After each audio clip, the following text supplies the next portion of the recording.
ఎలా ఉండాలి, బోధకుడు అంటే ఎవరు, ఎక్కడ చెప్పాను, టు మాస్టర్ అంటారు ఇంగ్లీష్ లో ఈ పదాన్ని. గురుద్రోహం అనే ఇన్ఫెయిత్ఫుల్ టు మాస్టర్, గురుద్రోహము, గురువు గారికి శిష్యుడు చేసినటువంటి ద్రోహం. ఎవరు ద్రోహం చేశారు యేసయ్యకు? యేసయ్య గురువు అయితే ఆ యేసయ్యకు ఆయన శిష్యుడైన ఇస్కరియోతు యూదా చేసిన ద్రోహాన్ని టైటిల్ ఏంటి చెప్పండి? అంశం యొక్క టైటిల్ ఏంటి?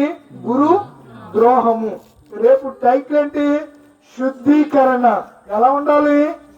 శుద్ధిగా, శుభ్రంగా, హృదయ శుద్ధి కలిగి మనం అన్ని విషయాలు శుద్ధులై దేవుని యొక్క సన్నిధిలో ఉండాలి అనేది రేపటి అంశం. అయితే ఈ దినము గురుద్రోహము. గురువు ఎవరు నమ్ముతాడు?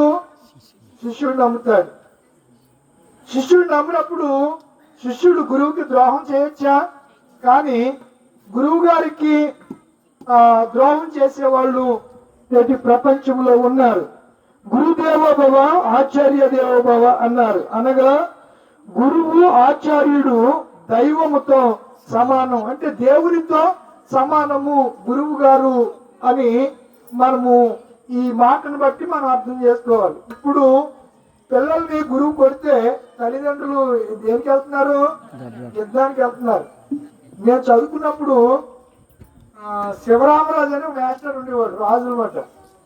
డస్క్ తీసి ఏళ్ళు ఇలా పెట్టి కొట్టేవాడు ఇలా లోపలికి. ఇలా డస్క్ ఉంటుంది కదా, అప్పుడు డ్రాయర్ సరుగు నుండి సరుగు తీసి ఏళ్ళు ఇలా పెట్టమని దీన్ని ఇలా కొట్టేవాడు. మొత్తం వేళ్ళంతా కందిపోయి అసలు మామూలుగా కాదు. ఏదన్నా చదవకపోయినా ఆ రోజు వాళ్ళు అలా ఇప్పుడు పిల్లలకి ఒకవేళ మాస్టర్ కొడితే ఆడి దెబ్బలేమన్నా కానీ కనపడ్డాయంటే ఇంకా ఆ తల్లిదండ్రులు వెళ్తారు, అక్కడికి పోగు చేసుకుని ఇంకొక నలుగురు వెళ్ళి మాస్టర్ మీద దెబ్బలాడే పరిస్థితులు ఉన్నాయి. ఆ దినాల్లో అలా లేదు.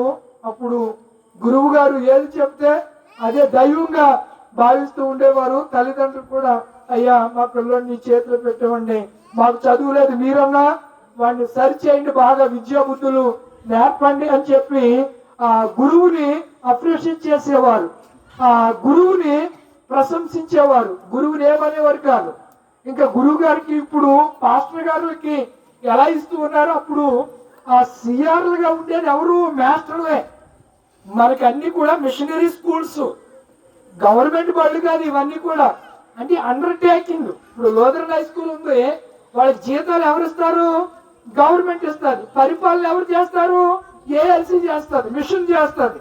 వాళ్ళకి ఉద్యోగాలు వేసుకోవాలన్నా వాళ్ళని ప్రమోట్ చేసుకోవడానికి ఏమో మిషనరీ పరిపాలన చేస్తే ఏడెడ్ అంటారు. ఆ స్కూల్స్ ఏమంటారు? ఏడెడ్ స్కూల్స్ అంటారు. ప్రభుత్వం ఇస్తుంది వాళ్ళకి జీతాలు. ఇది వరకు కూడా ఈ లూథరన్ ఈ స్కూల్స్, మరి మీ ఊర్లో స్కూల్ కూడా అలాగే ఉండేదేమో అనుకుంటున్నారు. అదే కదా. ఇది వరకు అన్ని కూడా మిషన్ ఆధ్వర్యంలోనే నడిచేవి. గవర్నమెంట్ ఆ రోజుల్లో గురువు గారికి ఎంత ఇచ్చేవారు జీతం? మా ఉంటే 100 రూపాయలు ఇచ్చేవారు. అందుకే ఏమనేవారంటే బతకలేక బడిపంతులు అనే పదం వాడుకలోకి వచ్చింది. చాలా తక్కువ జీతంతో. ఇప్పుడు ఎలాగైతే పాస్టర్ గారికి మాకు మీరు ఏ రీతిగా అయితే కూరగాయలు ఇవన్నీ ఎలా ఇస్తున్నారో ఆ రోజుల్లో అలాగే ఇచ్చేవారు. మేము పిడకలు కూడా పట్టుకెళ్ళి ఇచ్చేవాళ్ళు. సండే స్కూల్ వాళ్ళే చెప్పేవారు, పిడకలు చేసేవాళ్ళు కదా. ఇక్కడ కూడా పిడకలు పట్టుకెళ్ళి గురువు గారికి ఇచ్చేవాళ్ళు. సండే స్కూల్లో అప్పుడు ఎన్ని అమృతాన్యం చేసాలో పట్టుకెళ్ళి వాళ్ళు బియ్యం, అమృతాన్యం చేసాలు ఉండి కదా, అందులో కొన్ని బియ్యం వేసి పట్టుకెళ్తే ఆ బియ్యం అవి వాటితోటే వాళ్ళు కాలం చేస్తూ ఆ వచ్చిన జీతంతో వాళ్ళ పిల్లల్ని గొప్పగా చదివించారు. చాలా మంది ఆ జనరేషన్ లో ఉన్నటువంటి మాస్టర్ పిల్లలందరూ కూడా గొప్పవాళ్ళు అయ్యారు. ఎవ్వరు కూడా ఆ కింద స్థితిలో లేరు. ఆ రోజుల్లో వాళ్ళు తినక విద్యాబుద్ధులు చెప్తే ఆ విద్యాబుద్ధులు చెప్పిన ఆ మాస్టర్ గారి సంతానమే కాదండి, ఆ దినాల్లో విద్య నేర్చుకున్న వాళ్ళు కూడా ఈ రోజు గొప్ప ఉన్నతమైన స్థానాల్లో ఉన్నారు అని చెప్పడంలో ఏ విధమైనటువంటి అతిశయోక్తి లేదు, సందేహం లేదు. మీరు ఒకసారి అబ్జర్వ్ చేయండి. ఈరోజు ఒక ప్రాముఖ్యమైన అంశాన్ని మీ గురించి చెప్పడానికి ఇష్టపడుతున్నారు. ప్రవీణ్ బ్రదర్ గారు చనిపోయారు కదా. ఈ రోజు 16 ఏప్రిల్ 16 యాంటీ కన్వర్షన్ బిల్లు ఆయనే స్వయంగా సుప్రీంకోర్టులో వేశాడు. ఈరోజు వాయిదా. ఆయన ఎవరిని ప్లేటర్ని పెట్టుకోలేదు. ఆయనే సొంతంగా యాంటీ కన్వర్షన్ బిల్ అంటే ఇప్పుడు మనం అందరం కూడా ఎవరు చెప్పండి, మనం ఎవరు బుద్ధేం కాదా? ఎస్సీలు మాట చెప్పాలంటే మాలలు. మనము ఏం చేసాం? క్రిస్టియానిటీ యేసు ప్రభుని నమ్ముకున్న ద్వారా మన సర్టిఫికేట్ ఎలా మారిపోతుంది? బిసిసి అంటే ఎస్సీ కన్వర్ట్ టు క్రిస్టియన్ అంటే ఆది ఆంధ్ర క్రైస్తవ అని మారిపోద్ది. అప్పుడు మనకు వచ్చే రాయితీలు పోతాయి. కానీ మన స్థితి మాత్రం మారదు. సొంతంగా ఆయన పిల్లేసి వాదిస్తే అందరూ గెలిచాడు. ఈ రోజు కూడా సొంతంగా ఆయన వెళ్ళి ప్లేటర్ పెట్టుకోలేదు. ప్లేటర్ పెట్టుకుంటే ఈ కేసు ఎవరిది? ప్రభుత్వాన్ని. ప్లేటర్ని ఇప్పుడు మోదేసే ప్లేటర్ అనుకోండి, కేసు వాదిస్తున్నాడు అనుకో, ఇవి 2 కోట్లు తీసుకుని నువ్వేదో వాదించాలనుకుంటా ముందు మాకు చెప్తావా, లేకపోతే మీ ఫ్యామిలీని కిడ్నాప్ చేయమంటావా అని అంటారు. నేను ఏం చేస్తాడు చెప్పరేంటి? అందుకని ఎవరిని ప్లేటర్ పెట్టుకోకుండా ఆ లా అంతా నేర్చుకుని అన్ని కూడా ల్యాప్టాప్ లో ఆయన ఐప్యాడ్ లో డౌన్లోడ్ చేసుకుని ఈ రోజు వాదించడానికి సిద్ధం చేసుకున్నాడు. ఈ లోపు ఆయన్ని లేపేశారు. మ్యాప్ ప్రకారం ఇప్పుడు కొన్ని విషయాలు బయటపడతా ఉన్నాయి. ఇప్పుడు విషయాలు అసలు నిజంగా ఆయన తాగేసి చేయడం అంతా వీళ్ళు ఫేక్ వీడియోలు సృష్టించి దీనికి వెనకాల పెద్ద వాళ్ళ హస్తాలు ఉన్నాయని ఇప్పుడు నిజం ఎప్పటికైనా రాత్రి అనుకున్నట్టున్నాం. నిజం నిలకడెరుగు నీరు పల్లెరు. ఎప్పటికైనా మన దేవుడు ఎలాంటి వాడు? నీతి న్యాయములను కాపాడి ఎప్పటికైనా క్రైస్తవ్యాన్ని ఎవరు ఏం చేయలేడండి. క్రైస్తవ్యాన్ని ఎవరు ఏం చేయలేరు. క్రైస్తవ్యాన్ని అణిచివేయాలన్నా, క్రైస్తవ్యాన్ని నాశనం చేయాలన్నా, క్రైస్తవ్యం భూమి మీద లేకుండా చేయాలనుకున్న వాళ్ళందరూ చరిత్రలో కనుమరుగైపోయారు. ఎవడు బతికి బట్ట కట్టినాడు ఎవడు లేడు. ప్రపంచ దేశ చరిత్ర అది. అంటే కొంతమందికి చరిత్ర తెలియక విషయాలు పేపర్ ఇవ్వండి అర్థం కాక క్రైస్తవ్యాన్ని బడి ఏడుస్తున్నారు. ఒక ఆయన ఈరోజు సోషల్ మీడియాలో ఒక డిబేట్ జరుగుతుంది. ఆ డిబేట్ లో ఇండియా వాళ్ళు కూడా చాలా విషయాలు కనిపెట్టారు అని అన్నాడు. అవతల వ్యక్తి ఆ క్రిస్టియన్ పాస్టర్ గారు అంటున్నాడు, అలాగైతే కారు క్రైస్తవుడు కనిపెట్టాడు, ఎక్కడం మానేయింది. బట్టలు కుట్టుకోవడం మానే మిషన్ కనిపెట్టింది క్రైస్తవుడే. సెల్ ఫోన్ లో మాట్లాడడం, టెలిఫోన్ కనిపెట్టింది ఎవరు? అన్ని క్రైస్తవులు మానేయండి. దానికి సమాధానం లేదు. వేరే రీతిగా అంటే వితర్క వాదం అంటారు దాన్ని. అంటే సబ్జెక్ట్ వదిలేసి దాన్ని ఏమంటారంటే నేల విడిచి సాగు చేయటం. అంటే పొలాన్ని పొలంగా దున్నకుండా వేరే రకంగా దున్నటం అనే దాన్ని మనం నేటి దినాల్లో బాగా ఎక్కువగా చూస్తున్నాం. నేటి దినాల్లో క్రైస్తవ్యమా మనం ఏం చేయాలి? క్రీస్తుకు నమ్మకంగా ఉండాలి తప్ప ఇస్కారియోతు యోధ వలె ద్రోహులంగా ఉండడానికి వీల్లేదు. ఎవరన్నా ఎర చూపించి ఎవరన్నా రాయితీలు ఇస్తానంటే ఏసి ఎవరు నాకు తెలియదు అని చావుకు భయపడి పేతురులాగా బొంకకూడదు. మనం అర్థమవుతుందా మీకు? పేతురు దగ్గరికి చిన్నదొచ్చి ఏమని అడిగింది? నువ్వు వాడితో కూడా ఉన్నవాడంటే అబ్బే నువ్వు మాట్లాడేది నాకు తెలియదు. ఒకవేళ రేపు ఇలాంటి గడ్డు పరిస్థితులే మన జీవితాలకు వస్తే ప్రాణమైన ఇవ్వాలి కానీ బ్రతుకుటే క్రిస్తే చావైతే లాభం, చనిపోయినా మనకు లాభమే తప్ప యేసు ఎవరు అది తెలియదని చెప్పడానికి ఎప్పుడు సాహసించకూడదు మనం. ఎందుకనగా మనం ఎవరి పిల్లలు? దేవుని పిల్లలు. ఆఫ్టర్ ఆల్ 60 సంవత్సరాలు 70 సంవత్సరాలు ఈ క్షణికమైనటువంటి జీవితం కొరకు ప్రాకులాడే కన్నా క్రీస్తు కొరకు హతసాక్షిగా చనిపోవటం ఎంత ఉత్తమం అండి. స్టెఫన్ను చంపేస్తే ఆ స్టెఫన్ స్థానంలో దేవుడు ఎవరిని లేవనెత్తాడు? పౌలు గారిని లేవనెత్తాడు. పౌలు శీలను అవుతుంటే ఆ జనాలు అనుకున్నారు భూలోకమును తలక్రిందులు చేయవారు ఇక్కడికి కూడా వచ్చారని. ఆయన చూసి భయపడిపోయారు. ఎవరిని చూసి? పౌలును శీలను చూసి. క్రైస్తవ్యాన్ని ఎవ్వరూ ఆపలేరు పిల్లరా. ఎవరు క్రైస్తవ్యాన్ని తుడిచిపెట్టలేరు. కనుక ఈ ప్రశస్త రాత్రి మనం ఆలోచన చేయాలి. యేసు ప్రభు గారిని చంపేస్తే ఇంతటితో ఈ కథ ముగిసిపోద్ది అనుకున్నారు ఎవరు? ఆనాటి మత ఛాందస్వాదులు, యూద మత ప్రవిష్టులు, యాజకులు. వాళ్ళు ఏం చేస్తున్నారో వారికి తెలియలేదు. తెలియకని యేసు ఎడలా జరిగిస్తే యేసును చంపాలని వారు వెతుకుతుంటే చంపడానికి ఆ మాస్టర్ మైండ్ గా ఎవరున్నారు? యేసు ప్రభు వారి శిష్యుడే మారిపోయాడు. ఏమంటారు? గురువు గారి శిష్యుడే. గురువు గారి ఆనుపానులన్నీ ఎవరికి తెలుస్తాయి? శిష్యుడికి తెలుస్తాయి. ఆ యేసు ప్రభు ఎక్కడ ప్రార్థన చేస్తాడో, యేసు ప్రభు వారి గురించి బాగా తెలిసిన వ్యక్తి ఉన్నారు అని అంటే ఆరు ఇస్కరియోతు యోధే. ఇస్కరియోతు యూదాని దేవుడు ఎంత ప్రేమించాడంటే డబ్బు సంచి క్యాషియర్ అతను. ఏ హీరో క్యాషియర్ అంటే ట్రెజరర్. ఆయన ఎవరు? ఏమైనా పడిపోద్దా? పడదా? అతడు క్యాషియర్. కనుక అలాంటి ఇస్కరియోతు యూదా యేసును రాత్రి మీకు చెప్పాను. ఈ రోజు యేసు ప్రభు వారు నిశ్శబ్దంగా ఉంటే సైతాన్ గాడు వాళ్ళ దూరి ఎవళ్ళ దూరి బుధవారం యేసు ప్రభు ఏం మాట్లాడతావా? రేపు రాత్రి ఆయన మేడగదిలో ఏమిచ్చాడు? వాళ్ళకి సంస్కారం ఇచ్చాడు. పస్కా విందును వారితో కలిసి ఆచరించాడు. ఈ బుధవారం అంతా చాలా రిలాక్స్ గా ఉండిపోయాడు ఆయన బుధవారం ఎవరితోని ఏమి మాట్లాడలా. బుధవారం అంతా ఆయన నిశ్శబ్దుడై ఈ శిలువ మరణాన్ని గురించి తండ్రికి విజ్ఞాపన చేసే పనిలో ఆయన నిమగ్నమై ఉంటే సాతాను గారు తన పనిలో నిమగ్నమైపోయాడు.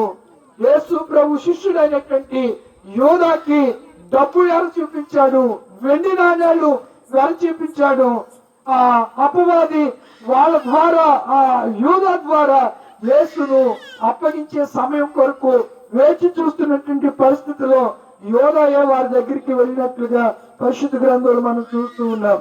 మనము జకరీ గ్రంథంలో మీరు చదివారు కదా, కుమ్మరి వాణి పొలము కొనెను. ఏ పొలం కొన్నారంట? మన గతంలో మీకు చెప్పారు. ఒకసారి ఇది పాటల పుస్తకంలో 30వ నెంబర్ పాట చూడండి. 30. కుమ్మరి ఓ కుమ్మరి జగతుత్పత్తి. ఒక పల్లవి శరణ పాడదాం. కుమ్మరి ఓ కుమ్మరి జగతుత్పత్తి దారి జిగట మన్నైన నావంక చల్లగా చూడుమయ్యా, చల్లగా చూడుమయ్యా. పలికి రాని పాత్రలని పారవేయకుమా, వంగి పరలు పాత్రను చేసి నింపుమా. సువార్తలోని పాత్రలన్నీ యేసు పొగడుచుండా, సాక్షిగా నుండు పాత్రగా చేసి సత్యముతో నింపుము తండ్రి, సత్యముతో నింపుము తండ్రి. కుమ్మరి ఓ కుమ్మరి జగతుత్పత్తి దారి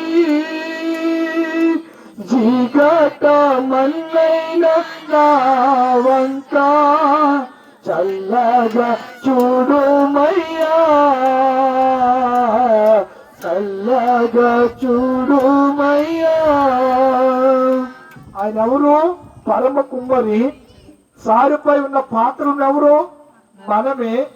కుమ్మరి తనకు ఇష్టానుసారంగా కుండను ఏ రీతిగా అయితే సిద్ధం చేస్తాడో, తయారు చేస్తాడో, పనికిరాని మట్టిని యోగ్యమైన అద్భుతమైనటువంటి కళాఖండంగా దాన్ని ఏ రీతిగా అయితే మర్చి అది ఉపయోగకరంగా, అందరికీ ఉపయోగకరంగా పాత్రను తయారు చేస్తాడో పనికిరానటువంటి మనల్ని, నీచులము, నికృష్టులము, ద్రోహులమైనటువంటి మనల్ని పరమ కుమారుడైన యేసు తన సారిపై తన చిత్తానుసారంగా మనల్ని మలిచాడు, సరిచేశాడు, రక్షణ భాగ్యాన్ని మనకు అనుగ్రహించాడు. యేసయ్య మనకిచ్చిన రక్షణ సామాన్యమైనది కాదు. అది లోకములో ఆయన ఇచ్చిన రక్షణ మరి ఎవరు ఇవ్వలేనటువంటి రక్షణ ప్రభువైన యేసు ప్రభు వారు మనకిచ్చినటువంటి గొప్ప రక్షణ. అది ఏదో యాదృచ్ఛికంగా వచ్చింది కాదు. యేసు సిలువలో ప్రాణము పెట్టుట ద్వారా వచ్చిన రక్షణే పాపికి విమోచన కలుగు చేసిందనే సంగతిని నేను మీకు జ్ఞాపకం చేస్తున్నాను. కనుక ఈ దినాన్ని ఈ ద్రోహము, గురుద్రోహము, గురువుకి చేసినటువంటి ద్రోహం, దీన్నే కుట్ర అని కూడా అంటారు. ఏమంటారు? గురువు మీద చేసినటువంటి కుట్ర అని కూడా మనము ఆలోచన చేయవలసి ఉన్నది అనే సంగతిని నేను మీకు జ్ఞాపకం చేస్తూ ఉన్నాను. మీరు జకర్యా గ్రంథములో ప్రవచనాన్ని చూశారు. దానిని నెరవేర్పు ఎక్కడ చూస్తున్నా? లూకా గారు రాశారు, మత్తయి గారు రాశారు, యోహాను గారు రాశారు, మార్కు గారు, నలుగురు సువార్తలు కూడా నెరవేర్పును రాశారు. ఎలా నెరవేరింది? ఎవరి ద్వారా నెరవేరింది? ఎవరు నెరవేర్చారు? నెరవేర్చబడిన ద్వారా మనకు వచ్చింది ఏంటి? అర్థమవుతుందా? ఆ లేఖనము, ఆ కుమ్మరి వారి పొలము కొనడము ఏమిటి? ఆ కుమ్మరి వారి పొలం అంటే గతంలో మీకు చెప్పాను. మీకు మరొకసారి బ్రీఫ్ గా దాన్ని మీకు ఎక్స్ప్లెయిన్ చేయాలని నేను అనుకుంటూ ఉన్నాను. కుమ్మరి వారి పొలం ఎవరు కొన్నారని చెప్పాను? ప్రధాన యాజకులు కొన్నారు. అయితే ఎవరి పేరును కొన్నారు? ఇప్పుడు మా నాన్న నాకు పొలం కొని మా నాన్న కొన్నాడు, నా పేరు మీద కొన్నాడు. అప్పుడు ఆ పొలం మా నాన్న అవుతుందా, నాదవుతుందా? అలాగే కదా, అవునా? అలాగే నాణాలు యాజకులు అయినా అవి ఎవరికి ఇచ్చారు అంటే దేవుడి సొమ్ము అయినా ఆ సొమ్ముని ఎవరికి ఇచ్చారు? యోధాకి ఇచ్చారు. యోధ ఏం చేశాడు? దేవాలయంలో పారవేసేశాడు. అప్పుడు వీళ్ళు ఏం చేశారు? యాజకులు ఏం చేశారు? ఇవి రక్త క్రయధనంగా తీసుకుని మన డబ్బు కనుక దీన్ని ఎందులో వేయకూడదు, కానుక పెట్టెలో వేయకూడదని వారు పరదేశులను పాతి పెట్టడానికి ఏ పొలం కొన్నారు? కుమ్మరి వాని పొలము కొన్నారు. వీడు పారేసి వెళ్ళి యోధ ఏం చేశాడు? గురి పెట్టుకుని చనిపోయాడు. తర్వాత అతని పేగులను వచ్చినాయి. అయితే పరిశుద్ధాత్ముడు బయలుపరిచినటువంటి మరణం ఏంటనగా యూద ఒక పొలము కొనేను. అంటే కొన్నది ఎవరు? వాళ్ళైనా ఎవరి పేరు మీద కొన్నారు? యూద. అందుకని యూద కుమ్మరి వాని పొలము కొనుక్కున్నాడని రాశారు బైబిల్లో. అది ఎక్కడ రాశారు? 4 సువార్తల్లో లేదు. ఎక్కడుంది? 4 సువార్తల్లో లేదు. అక్కడ ఏముంది? అతడు వెండి నాణెములు దేవాలయంలో పారవేసి పోయి గురిపెట్టుకునెను. ప్రధాన యాజకుల వెండి నాణెములు తీసుకుని అదేనమ్మా నేను చెప్పింది మీకు అర్థం కాలేదు. యోధ కొనలేదు అని ఈ 4 సువార్తలో ఉంది. ఏమని? ప్రధాన యాజకులు కొన్నారని. మరి యోధ కొన్నాడని ఎక్కడ రాసింది? జకర్యా గ్రంథంలో ఎందుకుంటది? అపోస్తలుల కార్యం మొన్న మధ్య చదివారు, అప్పుడే మర్చిపోతే ఎలాగా? చదవండి మొదటి అధ్యాయం. ఈ రోజు మన అంశం ఏంటి? ద్రోహం. గురువు గారికి ద్రోహం చేసి ఏం కొన్నాడంట? చదువమ్మా.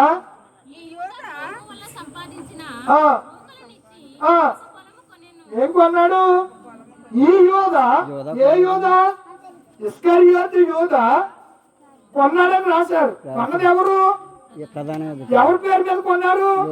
మీ నాన్న కొని నీ పేరు మీద చేస్తే మీ నాన్న ఎందుకు అవుతుంది? నీది అవుతుంది. అలాగే నీకు అర్థమవుతుందా? యాజకులు కొన్నారు. ఎవరి పేరు మీద కొన్నారు? యోధ పేరు మీద కొన్నారు. అందుకే పరిశుద్ధాత్ముడు ఆ మర్మాన్ని పేతురు ద్వారా బయలుపరుస్తున్నాడు. ఈ యోధ ద్రోహం వలన, దేని వలన? ఈరోజు మన అంశమే ద్రోహము. ద్రోహము. గురువు గారికి శిష్యుడు చేసిన ద్రోహం. ఆ ద్రోహం వలన సంపాదించాడంట.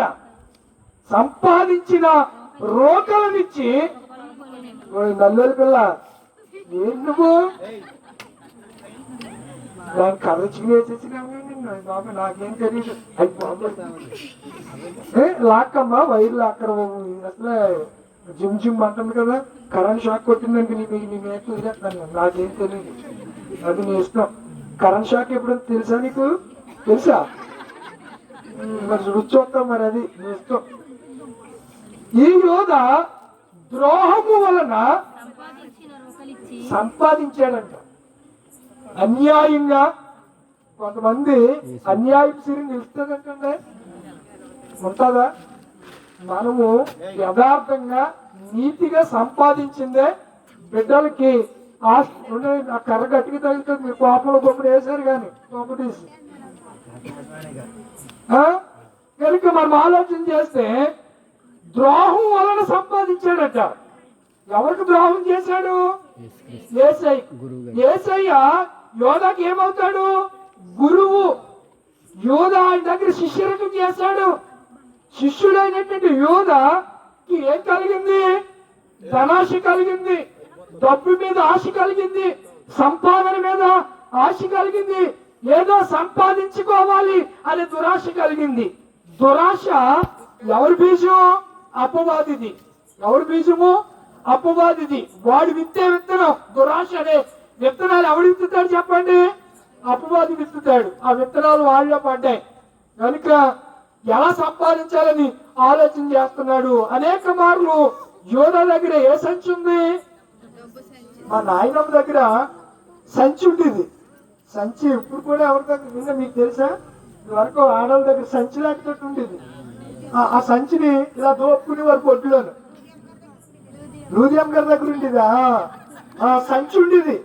ఆ సంచిలోంచి మా నాయనమ్మ, మా అమ్మమ్మ అప్పుడు ఎంత 5 పైసలు ఇస్తే ఇంత వేరుశనగ వచ్చింది పెద్దది.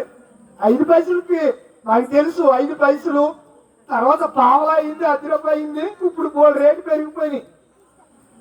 అలాంటి ఆ జాలి లాగా ఒకటి ఉండేది, సంచి ఉండేది.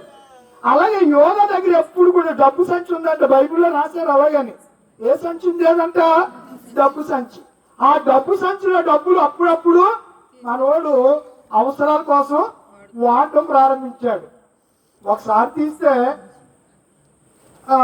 తీశాడు, ఏమనిపించలేదు. రెండోసారి తీశాడు, ఏమనిపించలేదు. ఇంకా అంత వాళ్ళకి వాడికి అయిపోయింది. ఏం చేయటం? దొంగతనం చేయటం. ఎందులో అయ్యి? డబ్బు సంచులు అయ్యి. ఆ డబ్బు ఎవరిది? నీలాంటి వాడు ఇచ్చినవన్నీ యేసయ్యకి కానుకలు ఇస్తే ఆ కానుకలు ఎవరి దగ్గర ఉంచేవాడు? ఆయన యోధ దగ్గర ఉంచేవాడు. ప్రజలను పోస్ట్ ఇచ్చాడు. ఎవరికి? ఎంత నమ్మితే మన డబ్బు ఎవరి దగ్గర దాస్తాం చెప్పండి? నమ్మకమనే దాస్తాం. వాడు దెబ్బేస్తే ఎంత ద్రోహం చేశాడు, నా డబ్బు ఇంత తినేశాడు. ఏమంటారు? ఎంత నా డబ్బు అంతా తినేశాడు. ఎన్ని డబ్బులు ఇచ్చాను, కళ్ళాలు తుడిచి చెమట ఊడ్చి. ఆ రోజుల్లో పెద్దవాళ్ళు లూదియమ్మ గారు వయసు వాళ్ళు ఏం చేసేవారు? కుక్కలు చేతుల్లో వేసేవారు. అప్పుడు వేసి బరకాలు గట్ట ఏముండేవి కాదు. ఆ మోడిని పోసేసి ఆ కళ్ళాలు తుడిచేవారు. అయిపోయిన తర్వాత మరలా ఈ తుడిచేసిన తర్వాత ఆ గడ్డి దురుపుకుని అందులో గింజలు ఉంటే, అందులో మట్టి బెడ్డలు ఉంటే చేటతో జాగ్రత్తగా ఆ ఎండలో కష్టపడి జరిగి అవి పట్టుకొచ్చి అమ్మి కొంతమంది అలా సంపాదించిన వాళ్ళు చాలా మంది ఉన్నారు. అలాగా వాళ్ళకి తెలియక ఎవరి దగ్గర కొంచెం గోడుగా ఉన్నవాడికి, ఇప్పుడు గోడుగా ఉన్నవాడికి మా డబ్బు దాయమని ఇస్తారు. లేబర్ వాడికి ఎవరైనా అట్టుకెళ్ళిస్తారా? ఏమండి, ఎవరైనా ఇస్తారా? ఎవరు? ఆడేం చేస్తారు? ఈ మధ్యలో చింతలపూడిలో ఈ డోక్రాలు ఉన్నాయి కదా. ఏ డోక్రాలు? ఈ డోక్రా వాళ్ళు డబ్బులన్నీ నెల కడతారు కదా, 50,000 ఎంత కట్టేస్తున్నట్టు రసీదు చూపించిందంట. 2 కోట్లకి పెట్టింది. వీళ్ళందరూ ఆ బ్యాంక్ దగ్గరికి వెళ్ళి గుండెలు బాధేసుకుంటున్నారు. ఎవరు? డాక్టర్ సంఘాలలో ఉంటారు కదా, యామినేటర్ ఉంటారు కదా. యామినేటర్ అంటారా? ఏమంటారు అని? లీటర్ కాదండి, లీటర్ ఉంటుంది. యామినేటర్ సిసి అంటారు. సిఏ ఆమెకి ఇచ్చారు గ్రూపులు అన్నింటి మీద. ఆమె రాస్తాం కదా మీకు ఇంటి లోన్లు గట్ట రాస్తుంది కదా, తీర్మానంలో అవన్నీ రాస్తుంది కదా. ఆమె మొత్తం ఎలాగ మరి బ్యాంక్ మేనేజర్తో ఎలా ఆలోచించబడిందో, ఇలా ఇచ్చే డబ్బు ప్రతి నెల కడుతున్నట్టు పోస్టింగ్ కూడా ఏం చేస్తుంది ఎందులో, పుస్తకం మీద. మరి ఎక్కడ టెక్నిక్ ఎక్కడ ఉపయోగించింది ఏంటో తెలియదు. మొత్తం 2 కోట్లు పెట్టినప్పటికి బ్యాంక్ వాళ్ళు పైన మేనేజర్లు అందరూ వచ్చి మీ గ్రూప్ వాళ్ళు డబ్బులు కడతారని కడతారా సత్తారని పేక మీద కూర్చుంటే అదేంటంటే బాబా మేము ప్రతి నెల 6వ తారీఖు లోపే కట్టేస్తున్నాం అంటే వీళ్ళ బాధ చూడాలి. సోషల్ మీడియాలో వచ్చింది, పేపర్లో వేశారు, ఎలక్ట్రికల్ మీడియాలో అక్కడికి వెళ్ళి బ్యాంక్ దగ్గరికి వెళ్ళి ధర్నా చేస్తున్నారు. గుండులు ఓ ముసలు అయితే, ముసలుడే కాదు ఒక 50 ఏళ్ళు ఉంటాయి, ఆమె కిరసనాలు తెచ్చుకుని మీద వేసుకుంటానికి ప్రయత్నం చేస్తుంది. నా బతికి ఏముందుకు, నా దగ్గర ఏమి లేవు, ఉన్నాయి అన్ని కట్టేశాను, ఇంత మోసం చేసి మాకు ద్రోహం చేసిందంటే మా మేనేజర్ గారు. మీరు ఏదో ఏం చేస్తాడు మేనేజరు, మేనేజర్ చేస్తాడు ఏం చేస్తాడు, ఆమె చేసేసింది. ఆమె ఎక్కడికి వెళ్ళిపోయిందో కూడా కనపడలేదు. తర్వాత తీసుకొచ్చారులే. రికవరీ అంటే రికవరీ చేయాలంటే ఆమె దగ్గర ఉండాలి కదా. ఒక యోనా దగ్గర రికవరీగా ఏం కాదు, నా డబ్బు ఇచ్చేస్తానన్నా సరే నీ డబ్బుతో మాకేమీ పని లేదన్నారు. ఒకవేళ అలా మనకి ఇస్తే ఏం చేస్తాం, 2 నాణ్యాలు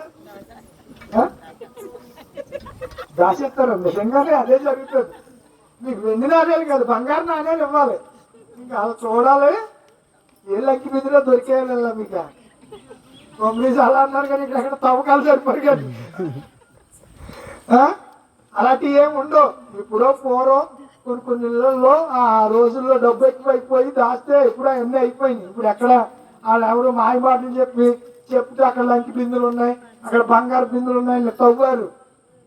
తీసుకెళ్ళి పోలీస్ స్టేషన్ ఎక్కడ ఏమి దొరకదో, ఆయాసం దుఃఖం తప్ప ఏమి ఉండదు, అక్కడ ఏమి ఉండవు.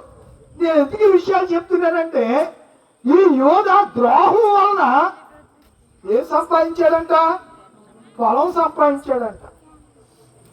పొలం ఏం కొన్నాడు, పొలం కొన్నాడంట. కొన్నవాడు పండించుకున్నాడా, కొన్నవాడు దాన్ని అనుభవించాడా, లేదు.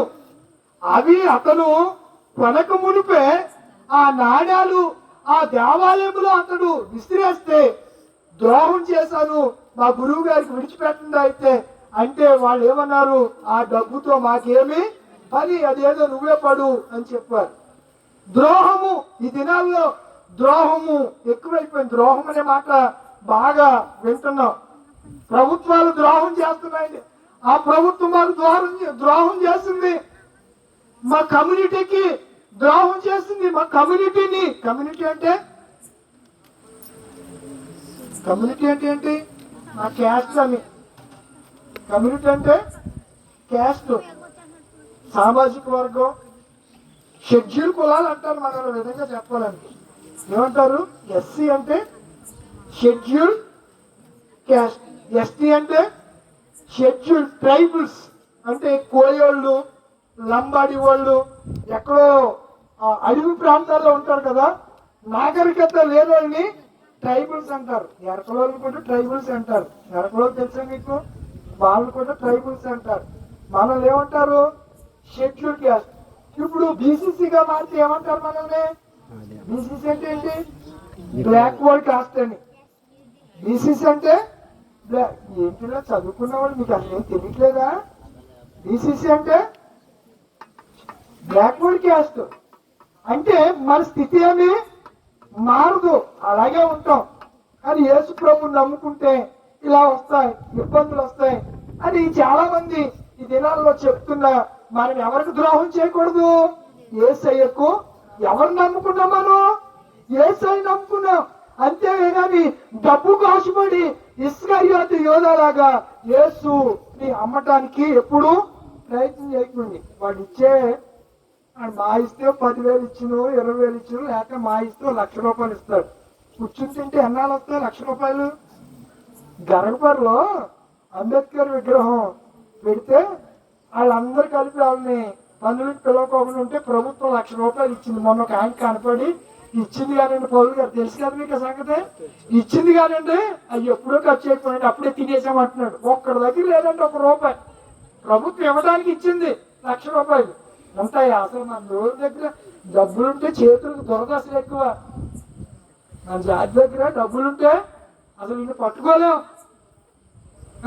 అన్ని కొనేయాలి, చేపలు వస్తే కొనేయాలి, ఇంక ఏ పేపర్లు వస్తే కొనేయాలి, ఇంక ఏ వస్తే అవి కొనేయటమే, కొనుక్కోవడం తింటాం. ఇంకా అసలు పండగ అయిపోయాక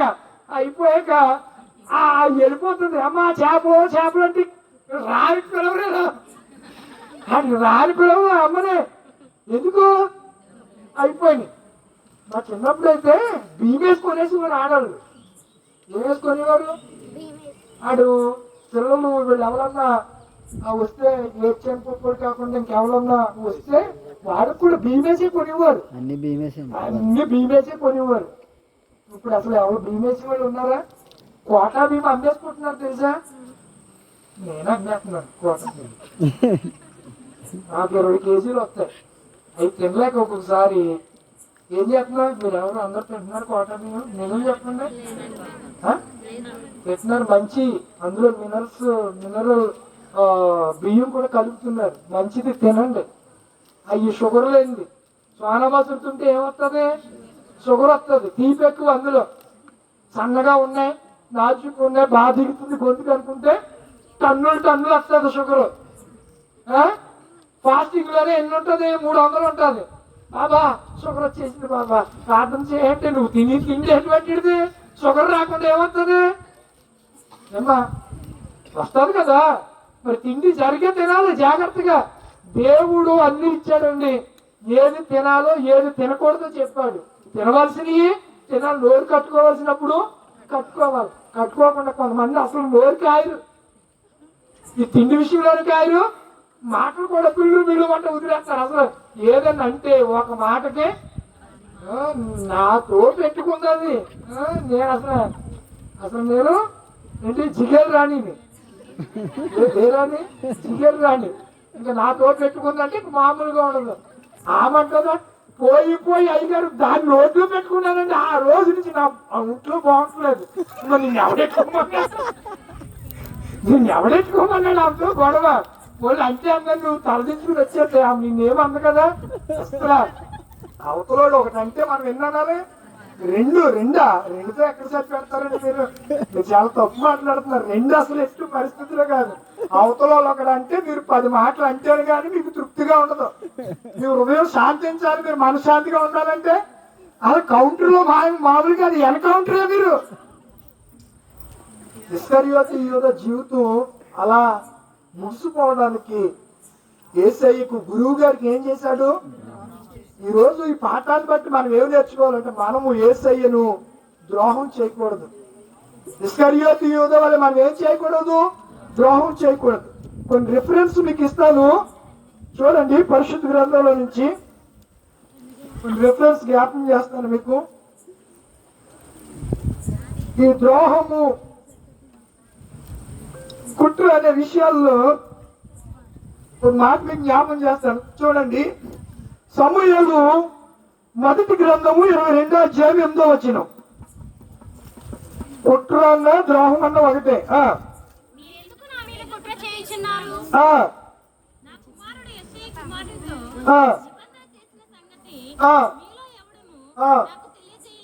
ఏంటంటారా? ఎవరన్నారు ఈ మాట? ఎవరన్నారు ఈ మాట? అందరం ఎట్టాలి నేను అసలు మీరు బాడీ ప్రజెంట్. సమూయేలు మొదటి గ్రంథం 22 చదువమ్మా. మీరెందుకు నా మీద ద్రోహము చేయుచున్నారు? నా కుమారుడైన యోనాతాను యెష్షయి కుమారుడైన దావీదుతో నిబంధన చేసిన సంగతి మీలో ఎవడును నాకు. ఎవరంటున్నారు ఈ మాట? సౌలు గారు అంటున్నారు. ఎవరితో? తన పరివారంతో, సైన్యాధిపతులతో. మిమ్మల్ని జీతాలు ఇచ్చి నా దగ్గర పెట్టుకుంటే నా కడుపును పుట్టినట్టు యోనాతాను దావీదుతో ఏం చేసుకున్నాడు? నిబంధన చేసుకుని వాళ్ళిద్దరు కలిపి నా మీద ఏం చేస్తున్నారు? కుట్ర చేస్తే ఆ కుట్రలో, ఆ ద్రోహంలో మీరందరూ కూడా పాలి భాగస్తులే మీరు ఎవ్వరు కూడా నాతో చెప్పలేదు అని అంటున్నాడు. ఎవరు? సౌలు. దావీదు కుట్ర చేశాడా? చేయలా. కానీ వీడు ఏమనుకుంటున్నాడు? సౌలు ఏమనుకుంటున్నాడు? దావీదు నాకు ద్రోహం చేస్తున్నాడు అని అనుకుంటున్నాడు. కానీ దావీదు ఎప్పుడు సౌలుకు ద్రోహము లేకపోతే అబ్దుల్లాము గృహంలో దొరికినప్పుడే ఆయన ఏం చేయాలి? చంపేయాలి. చంపేయడా?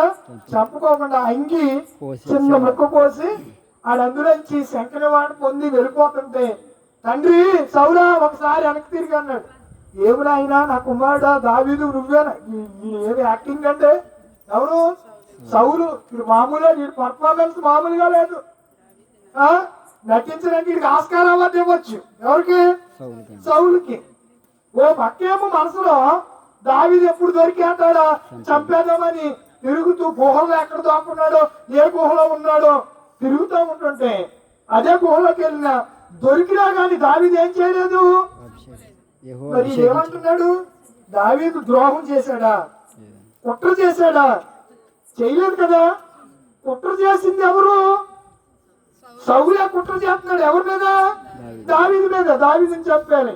ఇప్పుడు యేసయ్య మీద కుట్ర చేసింది, ద్రోహం చేసింది ఎవరు? శాస్త్రులు పరిచయాలు అయితే వారికి సహకారంగా గురువు గారికి ద్రోహం చేసింది ఎవరు? కొడుకు ఎవడన్నా తండ్రికి ద్రోహం చేస్తాడంటండి? చెప్పలేదమ్మా. యోనాతాను వాళ్ళ నాన్నకి ద్రోహం చేస్తాడా? యోనాతాను పెద్ద కొడుకు. రేపు పొద్దున్న సౌలు గుడిక్కుమంటే రాజ్యం ఎవరి చేతిలోకి వస్తుంది? ఇంటికి పెద్దవాడు ఎవడు? యోనాతాను. సౌలుకి కొడుకే వస్తుంది. ఎప్పుడు యోనాతాను అలా ఆలోచించలేదు. దావీదు కూడా అలా వారు కుట్ర చేయలేదు. కానీ యోనా ఏం చేశాడు? కుట్ర చేశాడు, ద్రోహం చేశాడు. మరొక మాట మీకు జ్ఞాపం చేస్తాను. అద్భుతమైన సంగతులు మనం జ్ఞాపం చేసుకుందాం. చూడండి, సమూయేలు 2వ గ్రంథం. సమూయేలు 2వ గ్రంథం 15వ అధ్యాయం 12వ వచనం. అని చెప్తే ఎలాగమ్మా? మరియు బలి అర్పింపవలనని అబ్షాలోము గిలేనీయుడైన అహీతోపెలను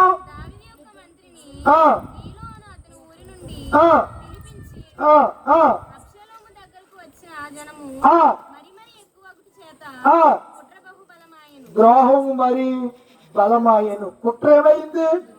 మరి నించోడు అటు వెళ్తే అవతల అపోజిషన్ పార్టీ బలపడుతుందా బలహీనపడుతుందా? చెప్పరండిలా. బలపడింది కదా. అబ్షాలోము ఎవరి మీద తిరుగుబాటు చేశాడు? దావీదు మీద తిరుగుబాటు చేశాడు.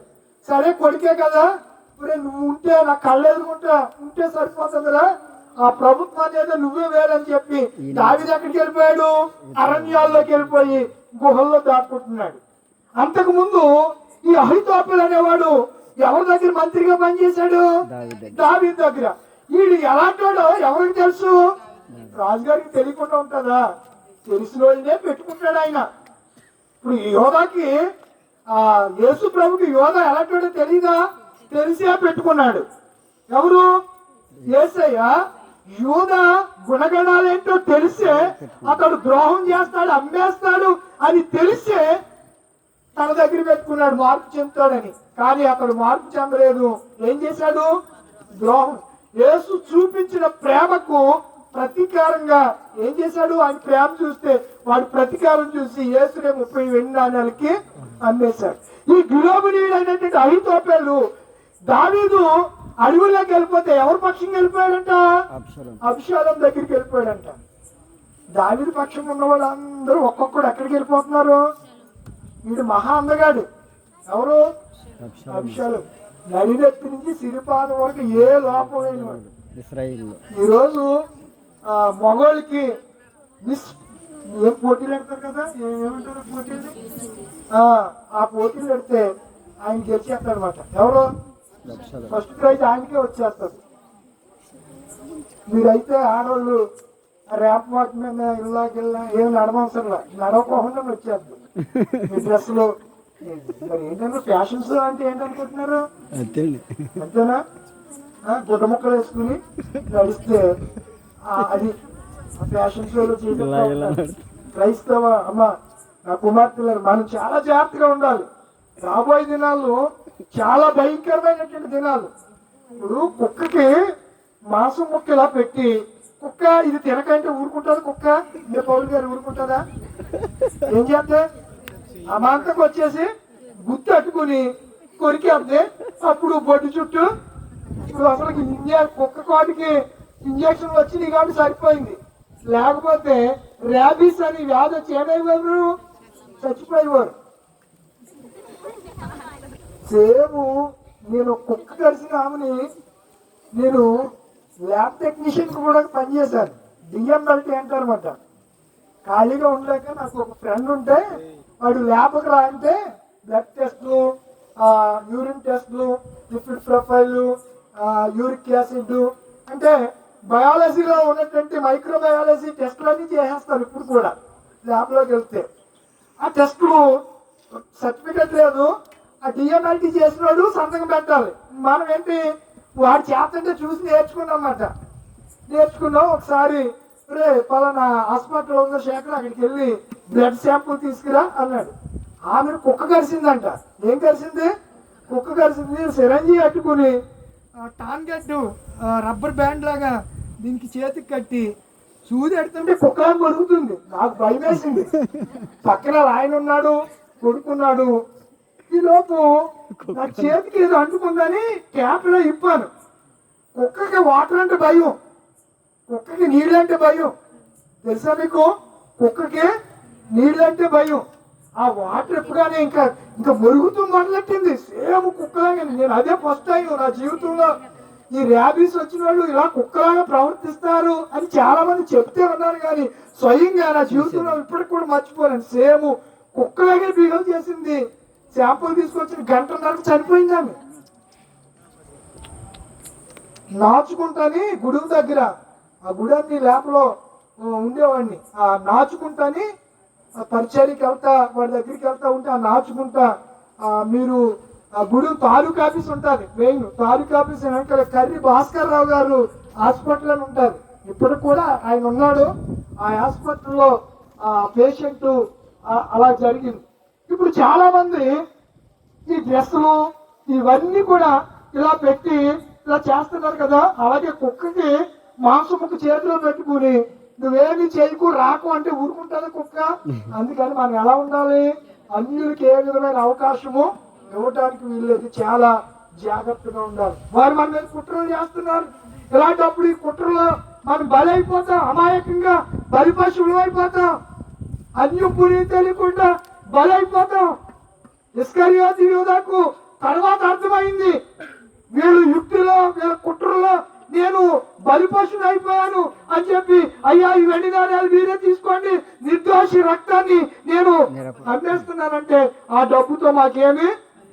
ఇప్పుడు ఈ అహితోపేలు, దావీదు మంత్రిగా ఉన్నటువంటి అహితోపేలు ఎక్కడికి వచ్చేసాడంట? అభిషాలో పక్షంగా వచ్చేస్తే కుట్ర ఏమైపోయిందంట? ద్రోహం ఏమైపోయింది? ఎక్కువైపోయిందంట. ఏమెక్కువైంది? ద్రోహము మరీ ఎక్కువైందంట. కనుక మనము ఎవరైనా క్రీస్తుకు శత్రువులుగా మనకు అగబడుతూ ఉంటే వారి ధర్మాలను కూడా వెళ్ళకోకుండా ఉండటం చాలా మంచిది అనే సంగతిని నేను మీకు జ్ఞాపకం చేస్తున్నాను. చూడండి, ద్రోహాల గురించి కూడా ఒక మాట మీకు జ్ఞాపకం చేయాలని ఇష్టపడుతున్నాను. ద్రోహం అనగా కుట్ర అనగా రెండు ఒకటే అనే విషయాన్ని మీకు జ్ఞాపకం చేశాను. చూడండి, యెహెజ్కేలు గ్రంథము 16వ అధ్యాయము, యెహెజ్కేలు గ్రంథము 16వ అధ్యాయము 49వ వచనం చదవండి. మీ చెల్లెలైన సొదొమ ఏంటండి? దోషము ద్రోహము ఏదనగా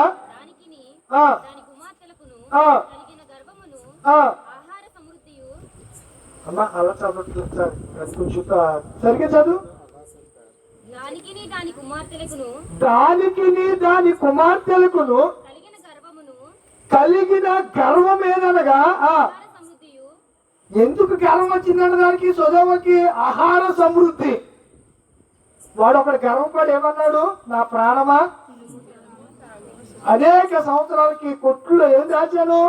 ధాన్యం దాచాను. అంటే ఆహారము 3 పూటలు కూడు జరిగితే కులం మర్చిపోతున్నారంటే కొంతమంది, కూడు కలిగితే కులం మర్చిపోయే వాళ్ళు ఉన్నారు.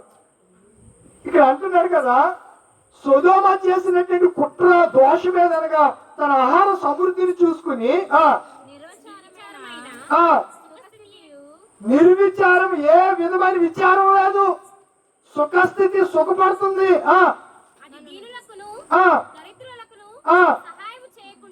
ఏం చేయట్లేదంట అసలు దీనుల్ని. ఏమండి, నీ దగ్గర 100 రూపాయలు ఉన్నాయి, అడుక్కుని వాడు వచ్చినప్పుడు మమతి భిక్షాందేహి అన్నప్పుడు 10 పైసలు అయితే ఏం పోయింది? దానికి అంత ఉందంట. దేనికి? సొదొమ పట్టణంలో ఉన్నటువంటి ప్రజలకు నిర్విచారమైన స్థితి, సుఖస్థితి. ఈ స్థితిని చూసుకుని తన స్థితిని మర్చిపోయింది. ఒకప్పుడు తన స్థితి ఏమిటో, తన గతి ఏమిటో మర్చిపోయి ఏం చేశారంట? వీడు చేసింది కూడా అదే, వీళ్ళందరూ చేసింది ఏ క్రియలే. దోషములో, కుట్రలో వాళ్ళందరూ పాలిభాగస్తులు అయిపోయారు. కనుక నా ప్రియమైన దేవుని పిల్లలారా, ఈ ప్రశస్త రాత్రి వేళ మనము చూడగలిగితే ద్రోహము, కుట్ర, గురుద్రోహము. కనుక గురువుకి ద్రోహాన్ని ఎట్టి పరిస్థితుల్లో తలపెట్టకూడదు. ఎవరికి? గురువు గారు. ఏ గురువు? ఏ గురువు? మీకు అంతకుముందు చెప్పాను, మీరు ఎవరిని గురువులని ఎక్కడుంది చెప్పాలి. ఇప్పుడు మీరు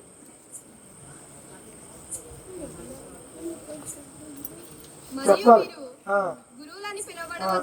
ఇది ఈ సిస్టర్ వస్తుంది. నువ్వు ఎందులో చదువుతున్నా చెప్పండి. 23వ అధ్యాయము 8వ వచనమేనా? 10వ వచనం. మరియు మీరు అర్థమైందా మీకు? ఎవరు గురువు? లోకంలో ఉన్న వాళ్ళు, విద్య నేర్పిన వాళ్ళు ఉపాధ్యాయుడు అంటాం, గురువు గారు అంటాం. అయితే మనము దైవంతో సంబోధించేటప్పుడు ఎవరిని ముందు మనం సంబోధించాలంటే యేసు ప్రభు వారిని. ఆయన ఏమంటాడు? వీరిలో ఎవరు కూడా, ఎవరితో చెప్తున్నాడు ఈ మాటలు? శిష్యులతో చెప్పాడు. ఎవరితో చెప్పాడు ఆయన?